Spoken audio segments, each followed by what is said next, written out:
ikafika ni wakati wangu. So I introduced myself. And you know, you are to say your age. I said I'm 18 years. But you're not 18. Wanakijiji walikuwa wanasema huyo mama hawezi pita. Sababu moshi imemuingia kwa wakati anapika. Sasa hawezi kuwa na hiyo nini ya kukua ati atapita mtihani. I know a couple of times I remember I would maybe miss a pen in my class and rush to her class. I'm like, Mom, please help me with a pen. I need a pen. Do you have an extra? Yeah.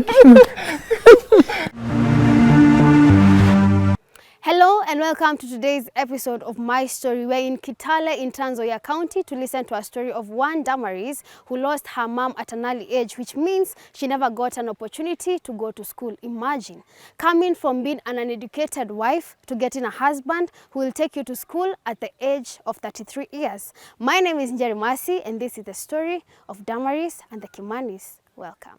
Mom na Dad, karibuni on our Tuko channel today. And mkiangalia hizi camera, you can introduce yourself kwa watu wenye wanawaona for the first time here. Okay. Kwa majina yangu naitwa Samuel Kimani Kamau. Hapa ndio nyumbani kwangu ama kwetu. Na kwetu tumezaliwa tukiwa 9. Kuna 5 boys na 2 girls. And then kwetu mimi ndio nilienda beyond class 7. Hao wengine hawakuweza kupata education. Mimi niliweza kusoma mpaka nikaenda 1 mpaka nikafika form class 7 ile ya zamani, kafanya CP, then from there form 1 to form 4, then from there A level, that is from 5 and 6. Nikamaliza na nikapata principal 2 na subsidiary 1. Na wewe mom? Mimi kwa majina naitwa Damaris Njoki wa Kimani. Hapa ni nyumbani. I'm very happy today to have you people here. Welcome sana. Feel at home. We appreciate your coming. So for me, I was brought up in a polygamous family. My father had 2 wives. We had the bigger wife, and my mother was the second wife. And in my mother's house, we were born 4, and I was the last born. And unfortunately, my mother passed while I was still very young. I was just but 5 years. She passed and I was left to grow in the big house. So you can imagine the challenges of growing without your mother. There were ups and downs, and being a polygamous family, you know, there are some opportunities I lacked. Apart from lacking the love of my mom, I also lacked some opportunities. I could not get actually education as it was expected. And that is how actually I did not go to school. I did not get education at the right time. But I thank God because I met my husband, and when we met, we got married. And you can imagine, because of the challenges of life, I was like, it is okay. It is okay to get married. It is okay. After all, it is like I'm running away. Yeah, from misery. Yeah. I found somebody who is loving me, who is telling me I love you. You see, it was very it was sounding good. Yeah. And therefore I got married to him, and we started life there. Yeah. So mom, you have told us that you lost your mom at an early age, and that by the time your children your age were going to school, you are not going to school. What were you doing at home? Just doing the normal duties, looking after the animals, helping in the kitchen. Yeah. Yeah. Were the children to your stepmom going to school? Yeah. They were going to school. How would that make you feel, seeing them every day waking up, preparing to school, coming back with homework, wanapakiwa sijui lunch nini? Of course, I felt I wish my mom was alive. I would also be going to school, maybe because she would actually stand for me. Yeah. Now you met Mr. Kimani. Yeah. Take us through that. When I met Mr. Kimani and he proposed, I took it positively because now I felt, let me just go and start up my own family and let me go get married and have somebody who will extend love to me. Yes, so we met, and actually when we got married, just like any young couples, rural couples, we started from scratch without anything. We had just built a small house. We started living there without chairs, without anything. We bought some few plates. I think they were four plates. Yes. Then after some time we bought 2 or 3 chairs. Then we got a table. We moved, and eventually we started growing up. So, and we engaged in farming. And that is where he was saying a good Samaritan offered to buy us a bag of fertilizer and a bag and 10 kgs of seeds, maize seeds. Then we planted, and actually God blessed the crops. They did very well, and we did our first harvesting. So there is where we started our life, and we moved on.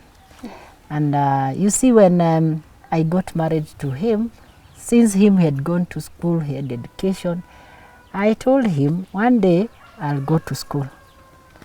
And it was just like fun. We were just talking stories. It was just like fun. One day I'll go to school. And it just passed like that. So we stayed for quite a long time. We got children, our firstborn, secondborn, thirdborn, and our fourthborn. And one day, as we were doing our farming activities, we went to plant trees. And when we went to plant trees, he said that those trees are his retirement benefit. Then I told him, hey, what about me? What is my retirement benefit? Then he told me, go to school. And that is how now the story got revived. Wow. Dad, how was your wife's being educated very important to you? Okay. Pale mwanzo nilipomwoa nilikuwa nimesoma, yeye hajasoma, but aliponipa story ya vile alilelewa na nini, nikaona hata yeye kweli anastahili kusoma. Nikamuuliza, ungetaka kusoma? Akasema yes. Nikamwambia lakini sio sawa, sio sasa. Tukaanza kulea watoto wetu, shida hapa na pale. Lakini kwa sababu mimi nilipenda masomo, kwetu nilikuwa nimesema hapo awali wale wengine wakupita class 7. Ndio nikaona ya kwamba hawa watoto wetu tunawapeleka shule. Sasa wakija nyumbani watakuwa wanaongea Kiingereza, wajukuu wataongea Kiingereza, mama yeye hajasoma atakuwa sasa atakuwa anasikia hii maneno. Ndio nikaamuka hapa nikaenda secretary kama yeye hajui, kaenda kwa nearby school, primary school. Nikauliza kama wangetaka kuregister. Nilikuwa nataka kuregister mtihani wa class 8. Dada ya mke wangu. Sababu ile headmaster alitujua. Lazima kumtaka kumwambia direct. Ndio akasema, na nikamwambia ni mtu mzima. Akasema hapana, hiyo haiwezi kuwa tabia mzuri kuleta mtu mkubwa kwa hii shule, tiasome na watoto. Then nikasikia vibaya sana. Kahisi vibaya. Nikaenda mpaka kwa education office Kitale. Nikapanga line ndipo ingia. Alifikiri ni mwalimu kama wale wengine. Akaniuliza, mwalimu unasemaje? Nikamwambia mimi nimekuja sababu nataka mke wangu asome na headmaster mwenyewe kwa shule ile karibu amekataa. Ati yeye ni mkubwa. Sasa nilikuwa nataka kujua kuna sheria gani haiwezi kuruhusu mtu akiwa mkubwa asisome. Akaniambia hakuna. But badala ya huyo headmaster vile anafanya, si wewe enda tu hapa kwa adult office. Where's the register? Kamuuliza ni wapi? Kaniambia enda hapo karibu kwa Reba, wako hapo. Mimi nilitembea tu mguu haraka mpaka huko, ilikuwa jioni. Kakuta bado hajafunga. Ndio akaniambia karibu tunafunga kuregister watu. Lete kesho. Na mimi nikakuja nikaambia sasa mama, kesho nataka tuende pigwe picha ufanye nini? Walinipa requirement. Mama hakukataa, tukaenda mpaka huko karegister mtihani. Sasa the following day karegister mtihani, tukakuja tukakaa.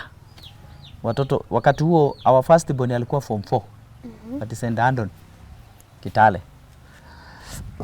Sasa mama ameregister mtihani, ule yako form 4. Tukakaa mpaka ile siku ya kwenda kufanya mtihani. Mama kaamuka siku ya kwanza, kapanda matatu akaenda rehearsal, ya pili, ya tatu. Siku ya mwisho amebakisha siku moja, akaanza kuchukua kitabu usiku anasoma. Kamuuliza kama umefanya hiyo siku mbili na hujaisoma. Sasa hiyo unaanza kuchukua vitabu ya watoto usome nini? Kama umeangu? Wewe lala. Yeye akalala. Si akarudi akaenda. Akafanya mtihani akamaliza. Mimi naye nikaona atachelewa, nikatoka hapa niende nikachukua yule mtoto first born alikuwa anafanya form 4. Alikuwa anamaliza pia siku hiyo form 4. Kwenda nikakuta yeye alimaliza na amefika huko. Sisi tukachukua kijana wetu wa kwanza tukaleta nyumba. Hata kijana hakujua tumetoka huko. Mambo haya yalijulikana wakati saa zilitoka, na sasa nikawa nimtafutie shule. Ndiposa nikaenda Kapsara Secondary School. Nikakuta principal alikuwa ananijua kwa sababu tukiwa St. Andon yeye alikuwa deputy. Sasa amepromotiwa amekuja Kapsara. Nikamwambia nataka mama Teddy. Ninajua Teddy first born alikuwa anaitwa Teddy, aje shule form 1. Kaniambia, are you normal? Nikamwambia mwalimu mimi niko normal. Yule mama anajua. Nikamwambia ndio huyo. Haya, kaniambia enda leta yeye. Nilipomleta kabla mpatie admission letter. Akasema kabla nikupe admission letter ndio niamini ati ya kwamba wewe unataka kusoma. Kwanza nataka upelekwe, unyolewe hiyo nywele yako yote ikwishe, ukue kama hapa. Sasa mimi nikampeleka kwa kinyozi hapo center Kapsara. Akanyolewa. Nikarudi. Nikaambia Mr. Renga ambaye alikuwa principal. Ndio huyo. Kaangalia akaona kweli anahitaji masomo. Ndio tukapewa admission letter. Kaenda Kitale, Ulu shop. Kaenda kununua uniform. Pale hatukupata uniform inamtosha. Akapimwa, akakuwa tayari, tukarudi shule, tukafanya shopping, nikamleta shule. Na principal Renga akamchukua. Basi mwaka uliofuata second born akaingia amefanya class 8 anaingia form 1. Nikaenda huko tena nikasema nataka leta my second born hapa wasome pamoja. Nataka akasema no. Hiyo hapana mzuri. Akanitafutia Koseta. Kupeleka Koseta ndio huyu Kimani huyu. Kumpeleka Koseta, kwenda Koseta nikapata admission ile barua. Lakini kuangalia population ilikuwa hivi Koseta na sehemu si kubwa. Akasema no, karudi na mtoto. Takuta principal Renga Kapsara, kamuelezea nataka asome hapa, huko nimekataa. Akasema no. Kamwambia ndio. Akaniuliza umeambia yeye atasoma na mama yake? Amekubali? Kamwambia ndio. Kaniuliza mama naye umemwambia? Nikamwambia ndio. Bas, kapoa admission, kaleta mtoto. kama mama na mtoto wanasoma shule moja pamoja. Yeah. Form 1 na form 2, mama ako form 2. Wanafuatana sasa. Wanaenda assembly moja. Namna hiyo. Saa ya lunch wanaenda kupanga line pamoja. Wakakuwa day. Baada ya hiyo tena nikawapeleka boarding. Wote wawili. Yeah. Wow, kidogo tu dad before tusonge sana mom. Ila wakati principal alisema unyolewe nywele, mimi ningekataa. Wewe mbona ulikuwa tu comfortable kunyolewa? Urembo yako yote chini? Unajua sasa I was very ready kunyoa kwa sababu nilitamani masomo. Nilikuwa na passion na masomo. Sasa kunyoa nywele haikuwa jambo kubwa. So ilikuwa refu kabisa. Lakini nilienda nikanyolewa, nikavaa uniform, full school uniform. Kavaa hadi tie na viatu vya black na socks ya white. Nikakaa mwanafunzi. In fact, wakati nilirudi, when I came back, Mr. Renga alikuwa anijui. The principal alikuwa anasema, ni huyu kweli? Nishabadilika. Nishakuwa student. Na class utajel aje na other students, na assume wako hapo age 13, 15, form 1. Mnajela aje? Uko na desk mate, uko na rafiki? Sasa nikaingia darasa. The first class mwalimu wa English akakuja. Na unajua walimu wa English kitu ya kwanza ni introduction, introduce yourself, you say who you are, and then now ikafika ni wakati wangu, so I introduced myself, and you are to say your age.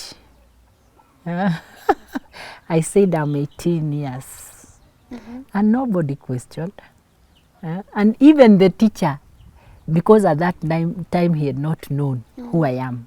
He did not notice.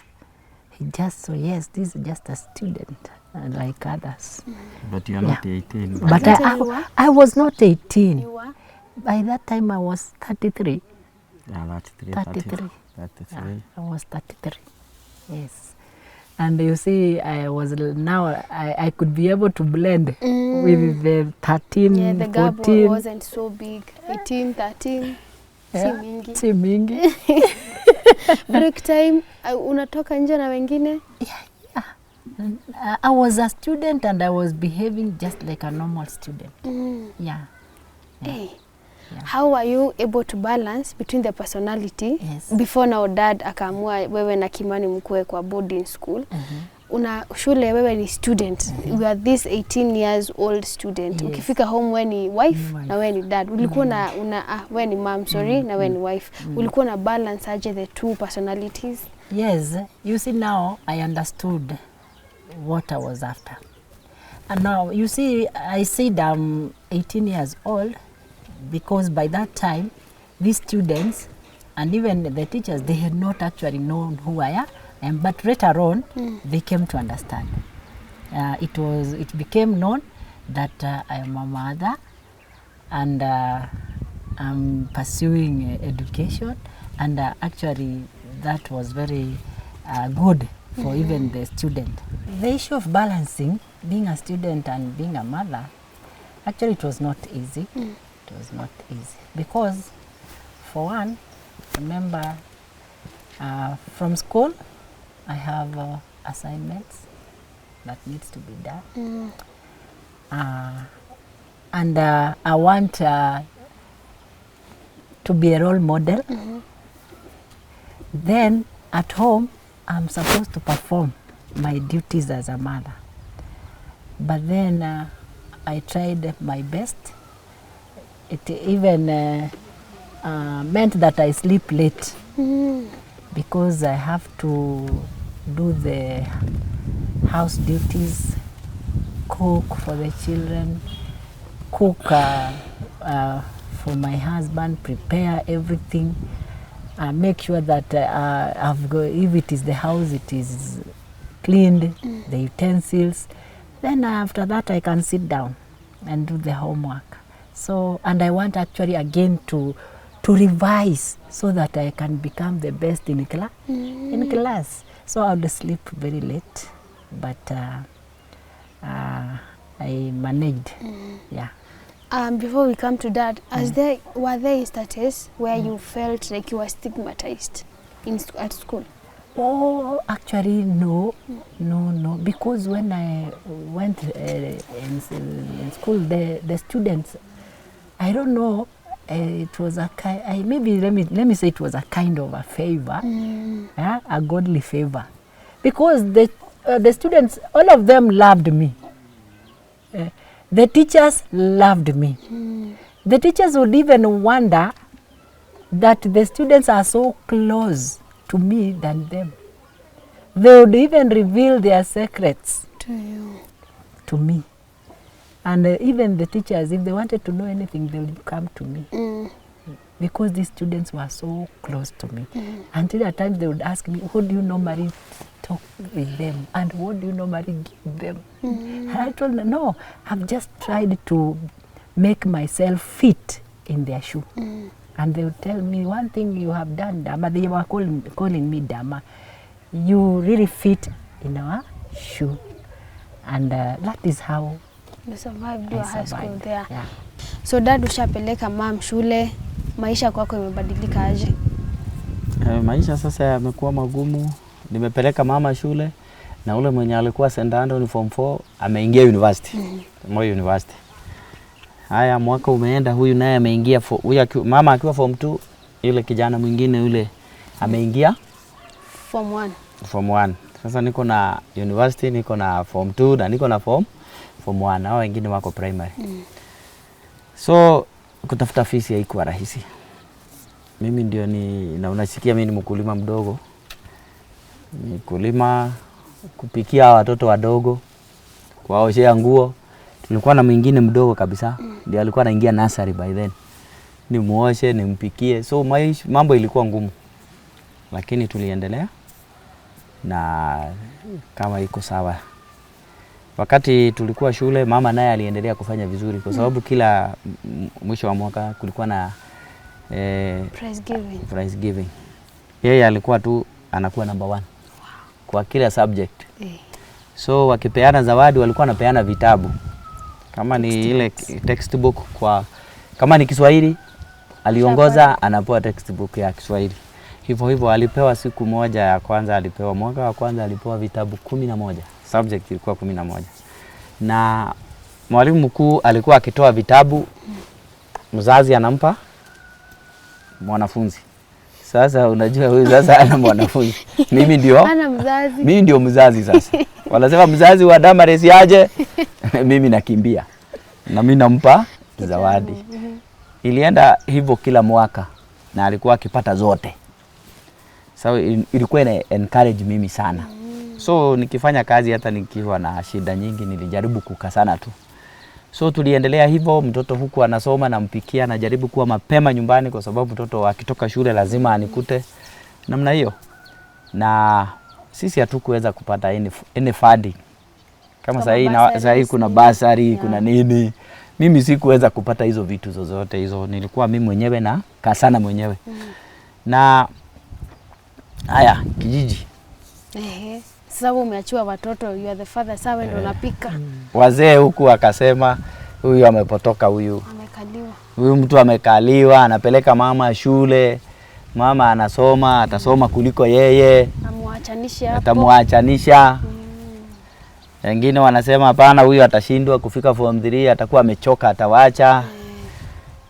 Alipoendelea wakaona atamaliza, wakasema basi hawezi kupita. Lakini kushangaza, mtihani ulipotoka yeye ndiye alikuwa ako mbele. Na wakati huo ilikuwa ikitangazwa ni uende kwa shule, si wakati huu vile unafanya simu. Nilipofika kwa shule nilimwacha tu hapa. Nilipofika kwa shule, kabla nifike shule nilikutana na wamama sasa kwa barabara. Kumbe ilipotangazwa wenyewe walienda kujionea. Unajua wako waamini anaweza pita. Sasa nikikuja tu kwa barabara wananiambia, unaenda kuangalia? Yeye amechafua hiyo. Yeye ndio ameongoza. Wamama wamefurahi sana. Kakuta kweli ameongoza. Sasa ni kujipanga mambo ya university. Kabla hiyo wazee wengine kwa kanisa yetu walikuwa wakiniambia, wewe huyu ameenda, wewe oa. Kila mara wananiambia oa. Lakini mimi nikaona hapana. ile tulifanya na tukafikiria lazima tuifuatilie mpaka mwisho. So mama alienda akamaliza, ingawa kulikuwa na shida nyingi. Nakumbuka wakati mmoja mtoto wetu alifukuzwa shule, ule alikuwa second last. Sasa mama pale alikuwa anakaaga kwa darasa, yeye alikuwa akiona kwa dirisha, anaona barabara huko. Sasa aliona mtoto wake alikuwa class 8 amengenga wakati yako form 4. Akaona sasa, unaona hiyo kitu ilikuwa inamchallenge huko, anaona sasa mtoto amefukuzwa wako class 8, mimi niko darasa namna hiyo. So tulipitia hizo shida zote, lakini tukaweza kufaulu. Alipofanya tukafurahi na akaitwa university. Tukaitwa Masinde Muliro University. Yaka tukajadiliana na tukasema achague teaching. Na hapo alipochagua akaitwa. Na akaenda wapi? Huko naye ndio shida. Sababu tulienda hatujalipa fees. Wakati tunaweka vitu yetu, kitu ya kwanza, mesa ya kwanza, leta bank slip. Bank slip. Sisi hatukuchukuliwa tukaru. Sasa turudi sana tukajisanya, ndio nikampeleka.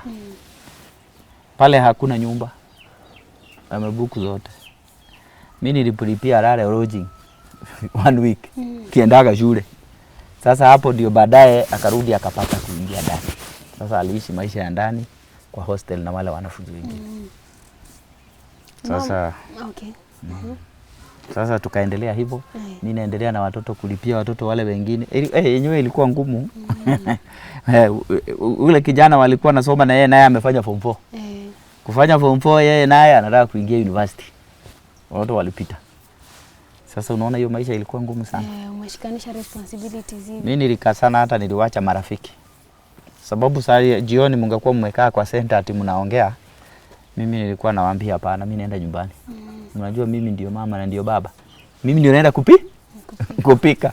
Sasa wananichekelea, lakini mimi sijali, naenda nipike kwa sababu ya wale watoto wengine. Tulikuwa na Terian na tulikuwa na nyumbani na Felix. Sasa Web alikuwa ako sasa, ndio sasa ndio ameingia, naye ameenda university. Ule mwingine Teddy yako university. Tuliendelea namna hiyo. Huyo alipita form 4, naye kijana ule Felix akapita class 8. Walifanya mwaka moja. Sasa tena niingize huyu form 1, huyu nipeleke university. Ule mwingine yako university. Sasa kuna huyu mwenye amefuata mama, mwenye alikuwa na yeye shule. Ameingia form 4. So maisha ilikuwa ngumu. Lakini tulingengana tu na challenges za watu kutuambia, unajua area hii elimu ilikuwa hakuna. Na pale nyuma kidogo, huo mwaka huo ambaye alikuwa ile miaka alikuwa kule shule. Wanafunzi walikuwa sijui mlikuwa 110 kwa klasi yao form 1. Na waliendelea, walifanya wakiwa 90 sijui ilikuwa 91. Wengine washa drop out. Wachache sana. Lakini hiyo ndio mwaka kabisa ilikuwa na watoto wengi kwa ile darasa. Na ndio mwaka walipita sana. Sababu walikuwa wakiona huyu sasa wanajaribu kama mamu anaweza soma na je sisi. Sasa wakapita sana. Na siku hiyo shule hiyo ikawa ni mzuri. Na ndio tuliendelea mambo ya university. Bas, akasoma university. Haikuwa rahisi. But alikaa sana. Kamaliza. Na here we are. Na alipomaliza akapata second hapa. Education. Kakuja. Sasa yeye ni mwalimu. Ndoto yake hii kukufa. Baadaye ndio akachukuliwa na serikali, akaajiriwa na TSC. Sasa ni mwalimu, anafunza Saiwa Secondary School. Watu sasa wakanyamaza. Na wakanyamazishwa. Sasa wanamwangalia tu. Wana maneno sasa. Sababu walikuwa wakisema huyu mtu anatoa pesa wapi, nawezaje kuwa anaweza somesha yeye. Huyu mtu hawezi pita. Sasa amepita. Sasa waseme nini? Hakuna lingine. Story zikaishia hapo. So watu hata area hii watoto wakaanza kusoma miaka sasa. Nakumbuka wakati wa corona kulikuwa wamesema ya kwamba watoto wasanywe area kama hii ya Mnyaka, wale mwalimu wa secondary wafunze watoto ya secondary kwa area hii. Wale wa primary wafunze wale walimu wako hapa, wafunze watoto wa primary wako hapa. Chief alitafuta, ikawa tu Mnyaka yote mwalimu ni mmoja wa secondary, ndio yeye. Yani unajua sasa tumefunga shule, watu wameenda nyumbani, walimu wameenda nyumbani. Kila mtu ameenda kwao. Sasa mimi nilibaki huko kwenu. Sasa yeye afunze wale wa hapa. Ilikuwa Ilikuwa yeye peke yake. Lakini nashukuru Mungu kwa sababu pale alienda kufunza alianzia St. Augustine. Alipoenda pale na ni Munyaka pale amezaliwa hapa na pale alisomea kwa sababu alisomea Kapsara na St. Augustine nyingine iko hapa karibu. Wanafunzi waliamua kusoma.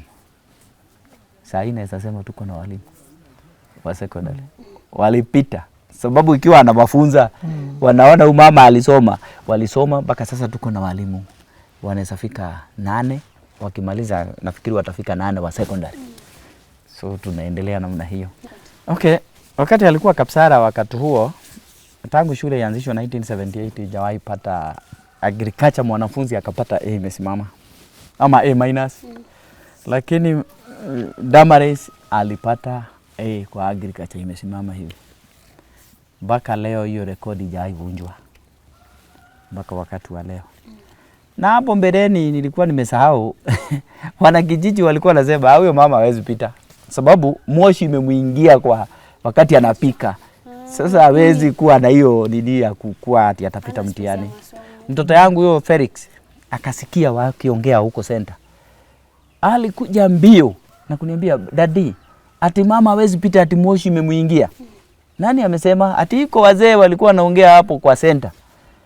Nikamwambia no. Atapita. So hiyo habari tupata namna hiyo. So Damaris aliweka rekodi katika Kapsara Secondary. Kwanza kwa hiyo subject. Yeah. Na hata kwa mtaa pia juu. Hata hakuna mwingine.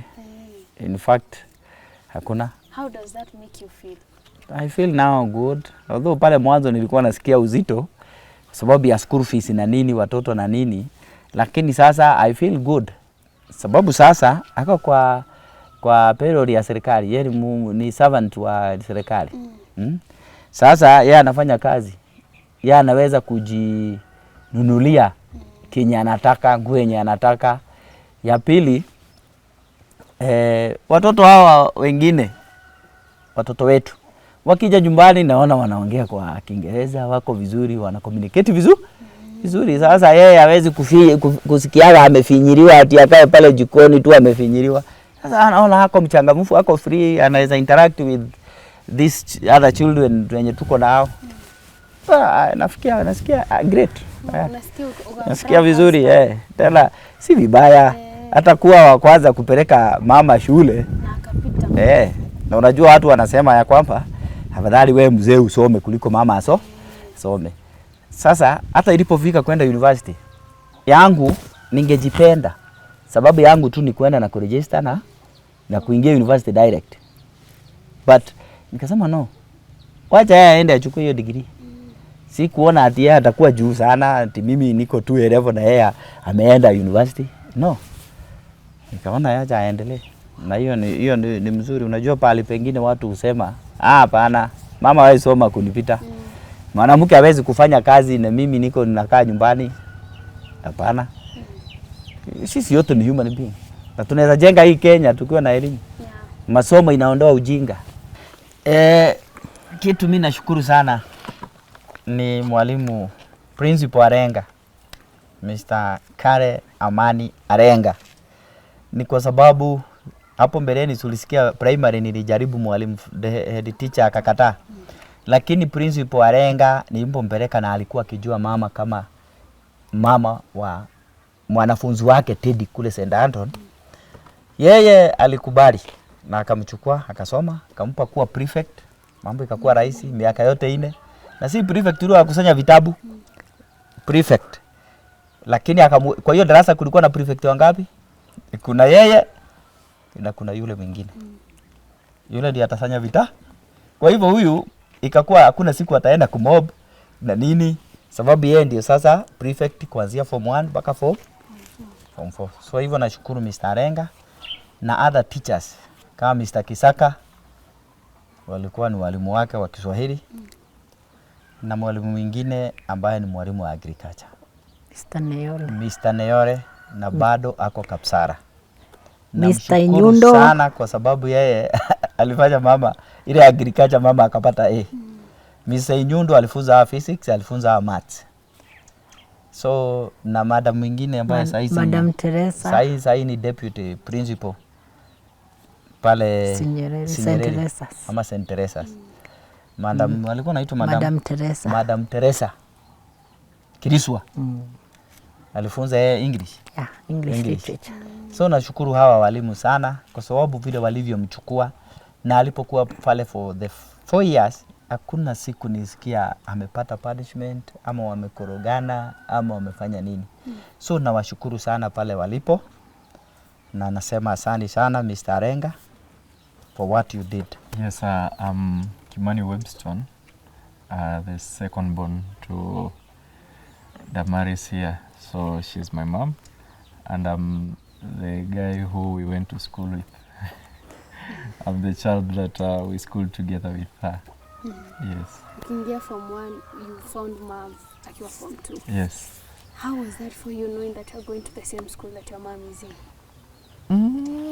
You know, looking at it right now, I think it was a big decision that we made.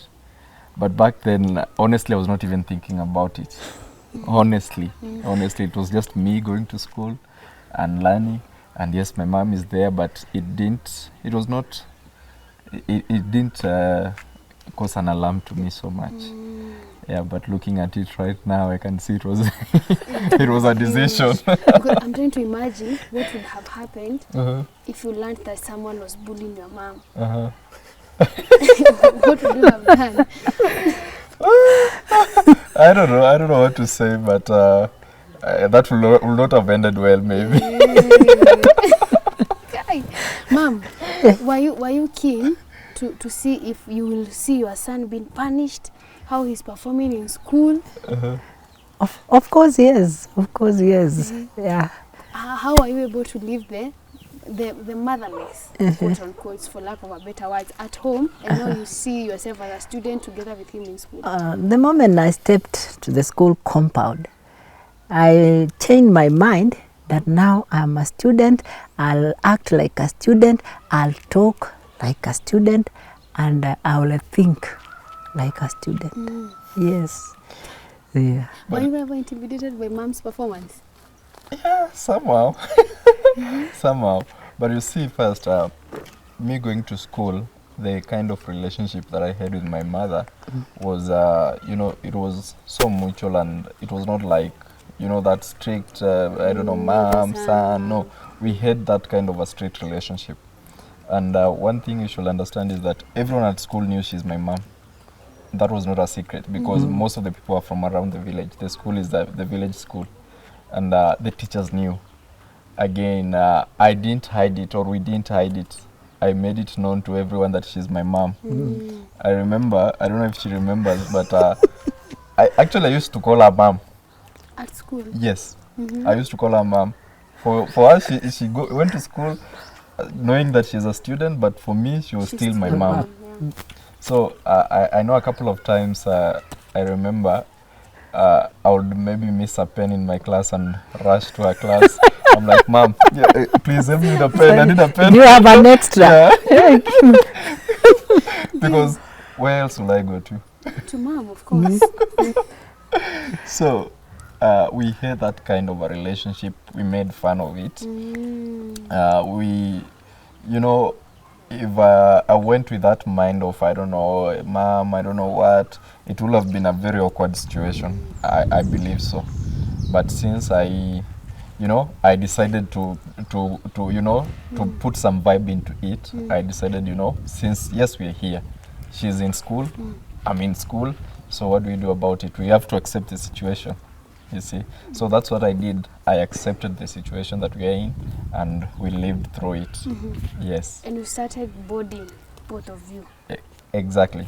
How was that? Okay. You know, to me, now I was now used. You know, when I went to boarding, I was in Form 4. In Form 4. So I was like, I was used to school life. But now my big problem was my little young ones left at home. You see, the first day I went as a boarder, they came to school in the evening when it was about getting dark. Now they have waited, the father has not arrived. They decided, let us go to school. And they came. And unfortunately, they were really caned. They received it. And they were taken back home. I had to take them back home, but fortunately, I found the father has arrived. So he treated them as so that next time they will not do it again. But that is how we moved on. Yeah. Did you ever find people who are trying to bully you because your mom is in school with kids? Of course. At the end of the day, what you need to understand is that we are in school setup. We are a lot of young people. We are mischievous. And again, mom blended into becoming a student. So when we are together on the other side, we are just students, you know. We forget about mom. So we are mischievous in our own way. We'll, you know, do our own things. So there was also that aspect. I won't deny that there was not that aspect, but there was that aspect also, because we were still students and we were still young. So there was that. Yeah, and again, considering how I put my relationship with mom, because I made it, how will I say, yani, we made it fun and became too obvious and bonded well, and it became, you know, it was not that serious thing now. So for them also, I think now they came up with that, because I remember, I don't know if mom remembers, because we were in different classes. There are times that their class will go for outings, you know, trips and all that. When they come back to school, I'll be waiting at the gate. What have you Yeah, ma'am. Because you can't go and leave me. I'm your son. What have you come with, please? So it was always fun. People laughed, you know. People enjoyed. And, you know, now people loved us just because of how we were. Yeah. Because most of them could not think of it like they would have such kind of a relationship between a mother and a son. Yeah. Do you think being in the same school with mom forced you to be very disciplined? Because again, you don't want to mom to see you being caned every time, punished. As I said again, we were young and mischievous. Yes, the mom effect, you know, at least tamed some things, but I wouldn't deny. In some occasions, I found myself in trouble. I wouldn't deny that. I was Yeah. Mom, were you not tempted to step in na uambie mwalimu wacha nikusaidie? Yeah. At least I got hold of my and I let the teachers do their work. Yeah. What But- was your favorite subject? well, how like computer? We were doing computer, but also history and religion were good with me. I was good with those subjects. And you, ma? Did I have my best subject? I don't know. What were your favorite subjects? I think I was actually trying to balance my performance. But then I loved biology. You loved biology. I loved biology. Wow, Yeah. I was not more of a science person. Yeah. Answer the same. I loved biology so much. Yeah. Okay, I was not bad in And, biology also. But Yeah. It was And I was equally good in in humanities, and also I was doing well in English. Are you not good in English? Yeah, I was eh? good. Yeah. She didn't ask like the best subject. You just ask your favorite. The but favorite. the Yeah, my humanities, English, Yeah. computer, you know, those geography, history, religion, English. I was good with all that. There's a question if I don't ask. Our audience will be asking themselves kwa akili when watching this episode. In high school, that is when people start relationships, zile mischievous, kukatiana, chini ya maji.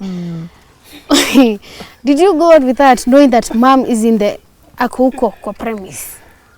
First of all, before he answers, you see, even the girls would make fun with me.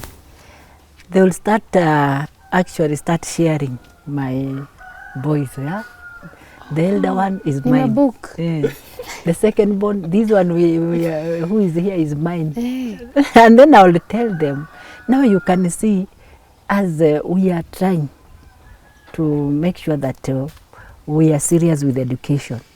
Now, if you want to be part of us, you must ensure you also work Hard. hard. Actually, you used to tell them that make sure you get a B+. You get a B plus Because that and was above the- to qualify to Be my get. son's wife. Yeah. Wow. And you see now, the beauty of this is that she will go and that's in the dormitory. Yeah. They're making this discussion. They will tell them, if you want to be with my son, make sure you're getting a B plus. I don't want anyone who will come start borrowing me soap and all that. So they will come and tell me, hey, your mom has told us we must get B plus.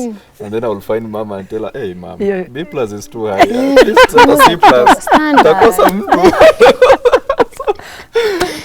You can understand there was so much fun in it.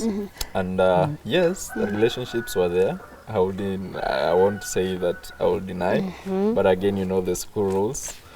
I was punished quite a lot because of I was in the middle of it. I won't deny. Yeah, so I was punished quite a number of times because you see the kind of relationship I had with my mother. You know, it made people, you know, wanizoe and become close to you. So I was a friend to many people, you know. So yeah. And more friends to some. Yeah, I had a lot. I was in those. Actually, it got to a point. I remember. I don't know. I don't know if mom was still there, but or she had already left. But I remember at some point there was a deputy principal we had. Alikuwa anaitwa Madam Alice. Madam Alice. She made it that if you are seen standing with Webstone, you are the one who will be caned. Because Was that bad? no, it was not bad, but now you know, because I talk to everyone, you see, I'm always everywhere. So the teacher decided that if we find you standing with Webstone, you're the one who will be punished. Yeah. Hey, yeah. But generally I was a good person, guys. Don't judge me. Disclaimer. Disclaimer. Wow. Being in school, it was not easy. There were challenges, of course, as much as we made a good time out of it. It was not easy. So I remember one of the biggest challenges was actually the funding problem. Because you see now, my dad, I told you here at home, we are just small-scale farmers.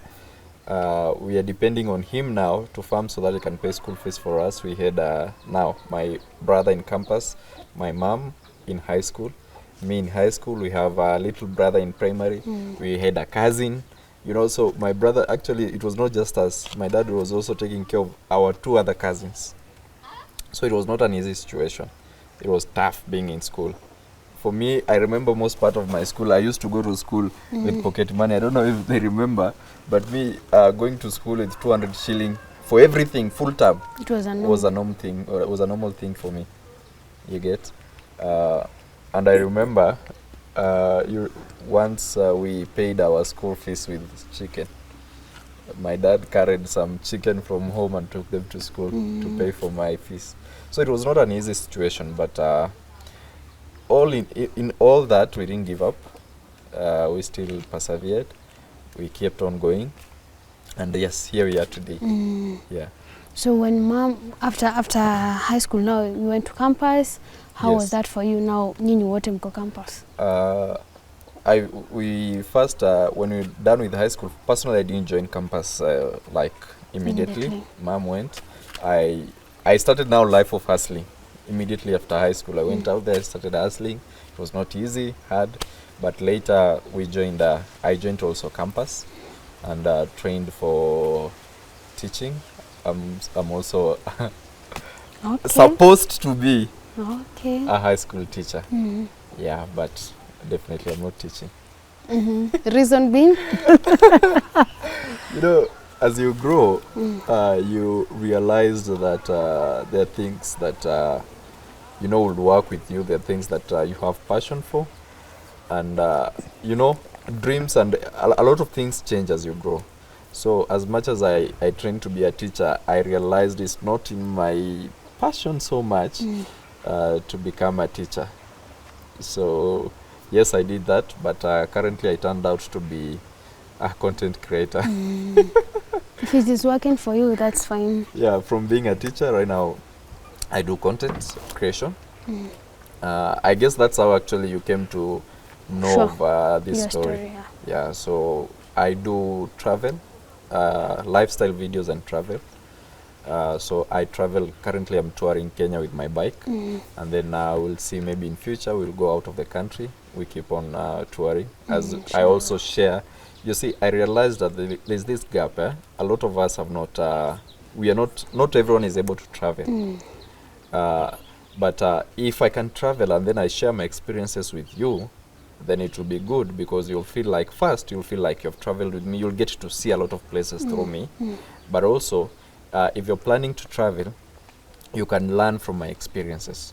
So I always say, I'll travel, I'll experience, and then I'll share my experiences with you. Beautiful. Yes. Ma'am, for you, briefly, your campus life, Yeah. up to when you graduated, and how was it for you, knowing that now you are fully graduated, you have a degree, your dream of education has come true, and finding a job? Yeah. Now after high school, the KCSE results are out. I found myself, I've qualified, and now I was to join university. I was very happy. First of all, I was very happy, because now I saw now I'm moving another step. And now the time for joining the campus came. And as we are talking of the problem of finance, it was real. We had challenges, but lucky we were able to sail through. I was able to find myself in campus, Masinde Muliro University, as a regular student. I didn't go for school-based. I went as a regular student, and I stayed in the hostels with the other students, and it was not easy. You know, this a young generation. I'm a mother. It's the party life. Yes, the life was not that easy. But then I really tried to mentor these young girls whom we shared room with. And I must say, I can't regret. I can't regret. And when I was there, students actually just loved me. And everybody was just like loving me. I don't know how it was working, but it was working like that. There was one lecturer when we were in a class, he just started just calling me Madam Principal. And that became my name. Up to date. Up to date. Madam Principal, and it became my name. And I'll always find favor. They will actually see this is I was very serious, by the way. And any assignment given to me, I did it very well. I'll go research in the library. My work was very good. And I remember there was one even lecturer who was doing his PhD. He also, he appointed me as one of those who will help him in doing his researches. I remember I did a research to him about globalization. So my life was very good. I worked very hard. The students were saying there that degree in Arambe, but mine was not for Arambe. You worked hard. I worked for it. Works. I worked for it. Most of my time I spent in the library. When I was not in class, you'll not find me elsewhere. You'll find me in the library. And whenever I'll be given term papers to do, I did them very well, and I scored very well. My work, as I did researches, even the other students would, most of the work is done in groups, yeah? But I would only find myself put in a group. I never forced myself, but as they were creating their groups, they would say, Mumeongeza ma'am. They were calling me ma'am. Mumeongeza ma'am. They will never forget me, because they knew I was of a very important help to them. Because once I went to the library and did work, it was work presentable. So they were very happy, and then when they were compiling the work, they would say, "Hey, this work, mom's work, is just very good. It does not need any editing." So we stayed a good life. I mentored some of them. Some of them we still even have contact with them. They call me, we talk, and there is like, for example, there is one madam who was employed just here. And when she came here, she found me. We are very happy. Now that is after coming out of campus. Yeah. The graduation day came. We went. And I got a second class upper division. I was very fine. I just missed the first class with only 2 points. And I felt so bad. But I thank God for what I got, because it has made me move. And I'm happy I finished, though it was not easy. Staying for those 4 years, you've left your family, left your home. It was not easy, but I thank God for everything. He made me able to finish and come out with something. I brought something to the family, to the community. And now I'm serving the community. I'm giving back, which is a good thing, to the community. Even to the people who say that. Yeah, even to those who. Yes, by the way, when I came, I've graduated. I graduated in 2016, December. January, we got a call from a nearby school requesting that I go and teach. And then the school that I was, they also needed me to go there. But then I decided that I have been there, let me go to this community school here around. And you know, they will even ask, does she know how to speak English? Yes, the parents will even ask their students that, does she know how to speak English? And lucky enough, they were giving positive result that she that she doesn't even need a book to teach. Anafunzanga tu mambo yake iko tu kwa kichwa. At notes anatupeanga kwa kichwa tu. So mom, maybe looking at that camera, you can encourage someone who has a dream and they're about to give up. What would you tell them today? For that person who is there, you are sitting down and thinking that everything has come to an end. I want to encourage you that there is still time. You can become who you are so long as you follow your dream. You will become determined. It is all about determination and being focused that you will move far and have a vision of what you want to be. And then you will succeed. It is from this perspective that helped me to achieve, because I remained determined, I remained focused, and I was towards my vision. And now today I can say that I have achieved. Though if I get an opportunity, if somebody today comes and tells me to you upgrade, maybe I can say yes. Okay. I can say yes. So it is not yet over. It is not yet over. Everything is possible so long as you remain focused. Wow. Yeah. Kimani, for you, Yes. you can tell us where people can find you, someone who wants to talk to you or want to watch your content. Yeah, you can tell us where they can find you. Yes, guys. So, Kimani Webstone, but on social medias I go by the Time Master KE. So you can find me on all socials on Time Master KE on YouTube. Check me out. I have amazing lifestyle and travel videos in Kenya, soon outside Kenya, most probably.